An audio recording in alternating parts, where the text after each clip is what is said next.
Hi folks, Mike Mull from All Retirement Group, and I wanted to provide to you a brief overview of our State of the Markets presentation. I went over this with clients last week and we had about 80 people come through, and so I want to be able to share this with you who weren't able to be there in person. Please stay tuned at the end for important disclosure information. Here's going to be our agenda. How did stocks perform for 2019? What were some of the events that drove that? Where are we now? What are the financial experts seeing for 2020? And then I wanted to take a minute and go over with you the Secure Act. So overall, the S&P 500 for the year was up 28.88% and closed at 3231. So you can see the forecasts for the year. It actually exceeded their forecasts, not too far off. There were several things that drove that: monetary easing, trade, corporate earnings, the strength of the economy. One of the big ones was the recovery from fourth quarter 2018. So the first 17.5% of the performance for 2019 was actually a recovery of the loss in 2018. So all the way to here was just simply making back the previous loss. And we talk a lot about the importance of trying to protect to the downside or mitigate risk to the downside, because the market does spend so much of its time and effort just making back previous losses. During the second half of 2019, the Federal Reserve determined that maybe they'd raised interest rates a little too much, and they did decrease rates 3 times at 0.25% each time. So our biggest concerns with the Federal Reserve is that they raise rates too quickly or that they raise them too much. And in this case, they had determined maybe they raised them a little too much, needed to bring them back down into the range that they are. Trade has been an ongoing theme for headlines for several years now, and we believe probably will continue to be the case in the future. The highlights for 2019, there were tariffs imposed against Mexico, as well as tariffs against European imports.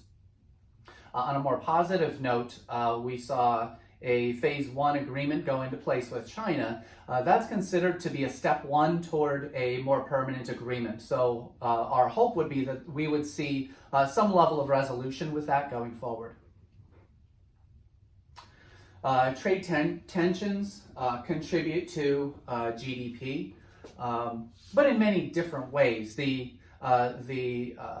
perspective of the current administration is that many of the trade agreements that we have in place are from decades ago. And at that time, they were with nations who were really almost emerging markets, and we wanted to help other countries to be able to become more influential economically. Today, some of those nations, China, for example, is the second largest economy in the world, and yet to an extent their trade agreements still represent something like an emerging market. And so it in a sense, at least it's the perspective of the Trump administration, that gives an unfair disadvantage to American workers, and felt that it's time to renegotiate some of those trade agreements. What I want to point out for you, though, is that GDP does continue to grow, and GDP export for the U.S. does only represent about 12% of GDP. So it's a significant chunk, but it's said that China needs us more than we need them. So for them, export would represent a much higher percentage than it does us. In many ways, markets reflect the relationship of expectations versus reality.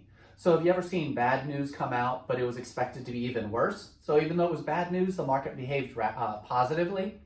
Well, in a sense, that's what kind of took place in 2019. So coming out of 2018, expectations were very low. So even with modest returns, the markets met 2019 with positive returns. That a little bit of an pessimistic expectation is expected to go into 2020 as well. So the bar may not be set high for 2020 performance to be able to meet or exceed expectations. So again, 2019 expectations were low, and the year started out, GDP growth started out at 3%. Still finished the year in that 2 to 2.5% range. So it was a decrease in the GDP. But keep in mind a couple of things. One is that for many years, we considered 2% GDP to be the new normal, right? We talked about that several years ago. The new normal is 2% GDP growth. The other is that our concern is always, is there a recession coming? And it's important to note that a recession is not when GDP goes from 3% to 2%. Recession is when GDP is a negative number 2 quarters in a row. So a decrease from 3% to 2%, although notable, would not necessarily be a negative indicator for the markets or for the economy. Labor market does continue to be strong. Inflation continues to be modest, and so that's a matchup that we want to see. Consumer confidence actually increased through the year. Now, the one area that did not share that optimism was in the area of manufacturing. So manufacturing CEOs are looking more long-term for their return on investment, and so there was a little more pessimism or caution there. And then the influence of tariffs more specifically negatively impacted manufacture. So that's something to keep an eye on going into 2020. So where are we today? One of the things that we always look at, there's the 20 speedometers that we look at. They kind of gauge where is the economy as a whole, and many economists and financial experts will look at these. So to contrast, I always start out by showing you where these indicators were in January of 2008, back at the beginning of the economic meltdown. Red, of course, indicates negative, green is positive, and yellow is cautious. So those 2008, we saw a significant amount of red, a little bit of green, a little bit of yellow. By contrast, this is how that looked January of 2019. So 15 of the 20 giving us positive indicators. Political environment and geopolitical risk, well, I can't imagine anybody surprised by either one of those being negative today. This is where the year ended. So still only the same amount of red. We did see some more yellow crop up on the field. So this is something that we want to be aware of. Yellow, again, is cautious. Yellow doesn't mean it's turning to red tomorrow. It means that it's cautious. It could. But there is still more green than red, and gives us a cautious optimism going into 2020. If we go back to Econ 101, we'll remember that there are leading, coincident, and lagging indicators. And so I like to think of these like the front row of the roller coaster is the leading indicators. They're watching everything that's coming down the road. Coincident is everybody who's in between. They're kind of seeing it as it happens. And then lagging is kind of like the last row of the roller coaster. By the time you see what's about to happen, it's really already happened. And so it's important to watch leading economic indicators. This is what many economists and analysts are watching. What I'll point out with this is that this index is pointing positive. So the leading indicators are still pointing toward a positive outlook on the market. That, of course, can change very quickly, and that's something that's continued to be monitored. But it is cautiously pointing toward positive. The other thing that I'll highlight for you here, all of these gray bars are times that we had recessions.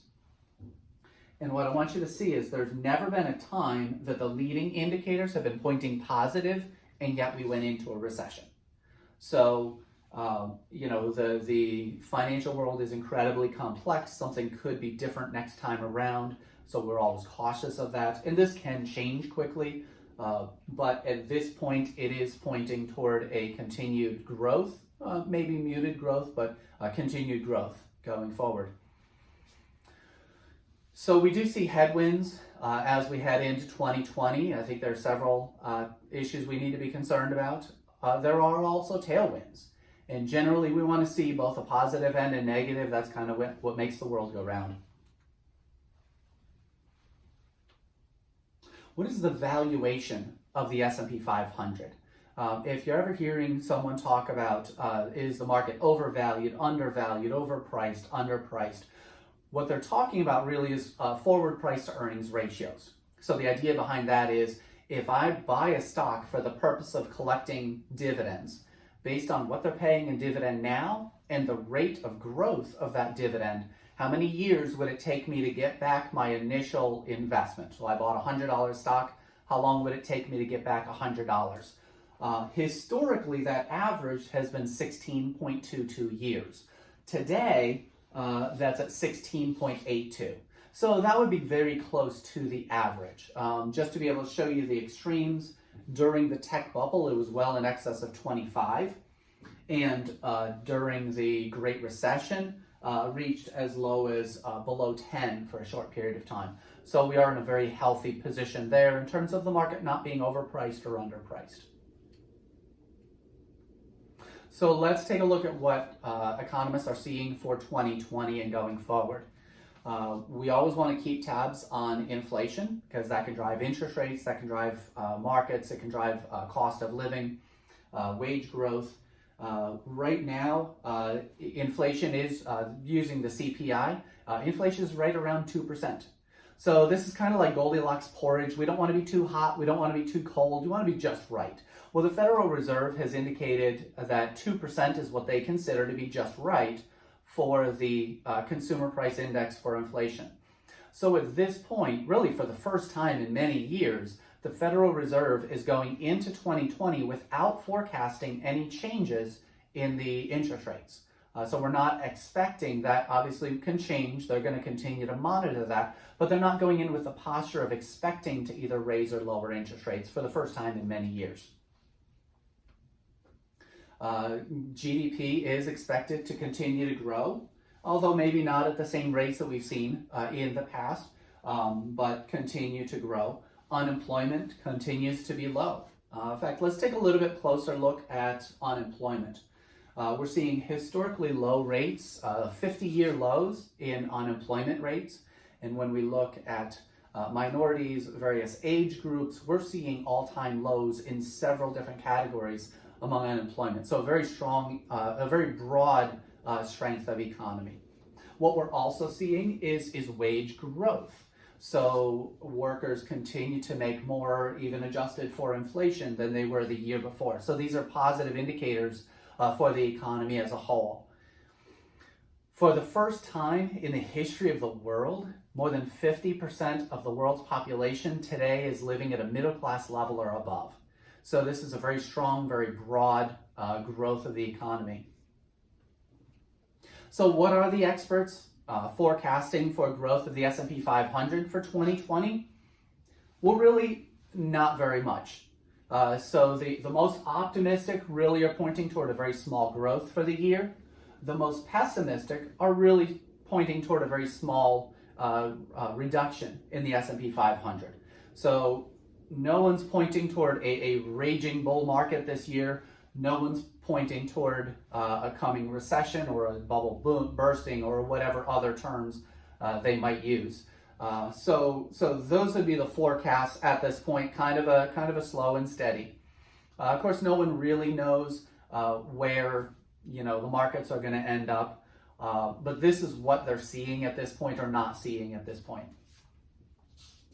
So one thing I want to point out to you, and just kind of a reminder, is that the markets do tend to be volatile. And some of the ways that we seek to manage investments is that we're seeking to manage risk or manage volatility. And we want to be able to help you stay on track with your investments and with your goals in the long term. If you look at the last 39 years of returns of the S&P 500, 29 of those 39 years, the market ended up being positive for the year. But what I want to draw your attention to is these little red dots down here, because those indicate the maximum drawdown or the losses experienced during those years, regardless whether they ended up being positive or negative. So virtually every single year, the market did see some type of a pullback or some type of a drop in the market. It's just part of the way that the market moves. The average intra-year drop was 13.9%, and yet still 3 out of 4 years, the market ended up being positive. So I wanted to take a minute to go over with you the Secure Act and a couple things that I think are going to have a significant impact on you. The first is that if you're over age 70 and a half and still working, as of 2020, you can now continue to contribute to an IRA, as long as you meet all the other rules involved. Prior to 2020, that was not the case. Today, you can. The second is that required minimum distributions have always started the calendar year you turned 70 and a half years old. So I don't know how many times we've gotten together and pulled out the slide rule and the abacus to figure out what year are you turning 70 and a half years old. Well, now they've kind of simplified that for us, and they've given you another 1 or 2 years to put off that required minimum distribution. So if you're turning 70 and a half years old in 2020 or later, your first required distribution will be the year you turn 72 years old. Now remember, that's the required minimum, so if you were planning on withdrawing at 70 or 70 and a half, you still can, you just don't have to. So this is a significant benefit for us. With some of you, we've been doing some type of tax planning or maybe Roth conversions. This is going to give us another 1 or 2 years to be able to do those Roth conversions or other tax planning. The next piece that I think will have a significant impact, maybe not in such a positive way, is that for most of you, we've talked about a stretch IRA or a stretch Roth IRA, meaning when you pass away, your children, your grandchildren, your nieces, nephews, other beneficiaries would not have to cash out your IRA or Roth IRA right away. They would be able to stretch it out and continue to get tax-deferred or tax-free growth for their life expectancies, or many, many years. This law has now eliminated that. So, in effect, once you pass away, they're going to have 10 years that they have to withdraw those funds. So if it's a Roth IRA, they're going to have to withdraw all of it within 10 years. If it's an IRA, they're going to have to withdraw all of it within 10 years. So this could have a significant impact on them that you and I were not planning on.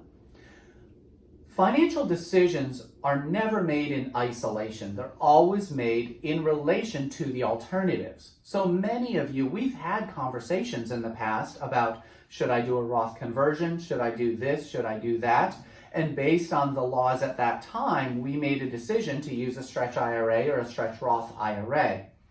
In many cases, I think it would be wise for us to go back and revisit those decisions and see if, based on a 10-year rather than a much longer time horizon, we might want to do something different with those. So I would encourage you to reach out to me in upcoming reviews with many of you. I will be going over these as well. There are a few exceptions to this, so a surviving spouse can still do what's called a spousal assumption on an IRA or Roth IRA. Minor child, so under age 18, the 10 years doesn't start ticking until they reach age 18, or if they're in school, it can be as late as 26. And then chronically ill or disabled is still able to do that stretch IRA. Outside of that, everyone's going to have to do the accelerated distributions. So we've gone over a lot in a short period of time. If you have questions on this, please give me a call or email me, mike@mallretirementgroup.com or 856-817-6250. I'll be happy to discuss this with you in more detail. In the meantime, there's a little bit of homework that I'm going to give to you, and that is keep us in the loop with important life changes. So if you are upsizing a house or downsizing a house or moving out of state or whatever other conversations are taking place, keep me in the loop. As your comprehensive financial planner, that's what I'm here for. Any kind of changes with health, any type of changes with family members, or you receive an inheritance, or upcoming expenses for children, grandchildren going to college. Keep me in the loop, any concerns you have with investments. My goal is to help you to build confidence, to maintain confidence in your long-term financial plan.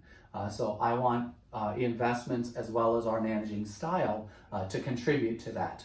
And the last is make sure that your estate planning documents or legal documents are all in place. We've settled many estates over the years. We've had clients pass away last year, and I'm just reminded again, just the importance of making sure you have those legal documents in place. Our homework assignments are as follows. Keep you informed through regular communication. So we do events like this twice a year. If you're able to come out in person, we'd love to have you.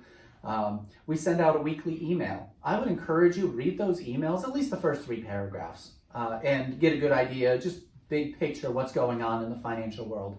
If you're not receiving those emails, please email me and let me know. We'll get you onto that list. Manage your investments in a way that is specific to your particular goals and your particular concerns. And the last is to stay on top of changes in terms of the market, in terms of the economy, and help you to continue to move forward that way. Folks, thank you so much, and have a great day.